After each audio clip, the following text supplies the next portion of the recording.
Is Jesus the Messiah, the anointed one sent by the Father to be the Savior of Israel and the world? Christians believe that Jesus is the only one who has fulfilled the ancient prophecies in the Hebrew Scriptures, or the Old Testament of the Bible, and this establishes his messianic credentials. But most Jewish people disagree. They say the Messiah has not yet come. But where does the evidence really point? We're going to debate that tonight with Dr. Michael Brown. He's president of the Fire School of Ministry in North Carolina and the author of more than 15 books, including a 3-volume series called Answering Jewish Objections to Jesus.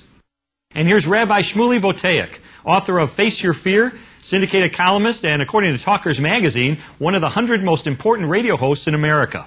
Michael, what is the Messiah? What does that mean? And why do you believe Jesus is the Messiah? The concept of Messiah comes from the Hebrew word Mosjiach, which means anointed one.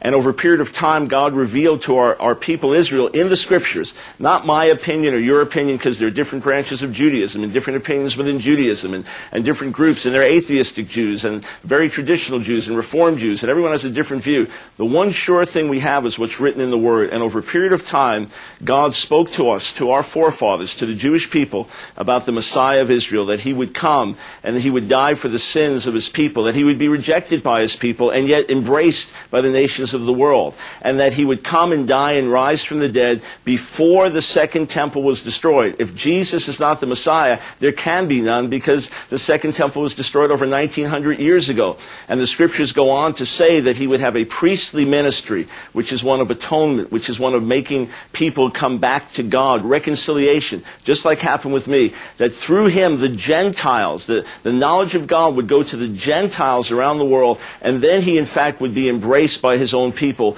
and would return. Hey, Shmuley, why don't you believe that Jesus is the Messiah, specifically? Well, I believe that Jesus is the Christian Messiah in the sense that he brought divinity and redemption to the non-Jewish nations of the world, and Christianity is a great world religion.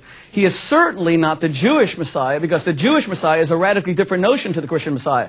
The Jewish Messiah has a political mission as opposed to a spiritual mission. We don't need a God-man to bring us closer to God. We don't need an intermediary. God says clearly in the book of Samuel, he is not a man. It is absolute sacrilege in Judaism to believe that any human being is a deity. Also, and most importantly, the Messiah must fulfill the messianic prophecies. Isaiah 11.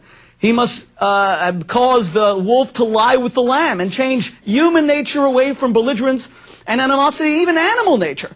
Isaiah chapter 2. He has to cause men to beat their swords into plowshares. He has to bring about universal dominion of peace. Okay, we live in a world of indiscriminate slaughter. We live in a world where there is no justice, and the Messiah has not yet come. Okay, Michael, what about the fact that we don't have the peace that Shmuley says was to be a prophecy for the coming of the Messiah?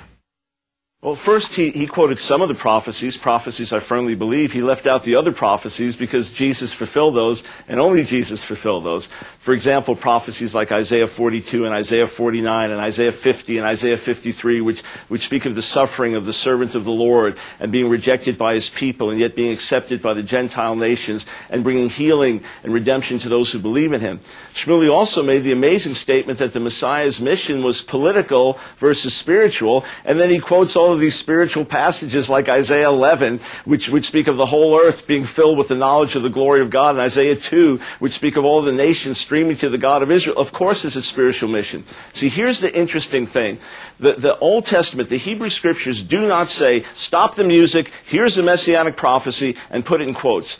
We understand that these prophecies are messianic by context and by common themes. So, we see the theme of the Son of David and the Anointed One, and as we read the Scriptures, we see that he is priestly and he is royal. Zechariah 6 plainly says that he will sit as a priest on his throne, the one that is called the branch, which is a code name for the Messiah, as many Jewish scholars and translators recognize. So first he came as a royal priest to make sacrifice and atonement for the nations of the world and for his own people. It even says in Isaiah 53 that he will die for the sins of his people, meaning Israel. The prophet calls them my people, and the servant dies for them.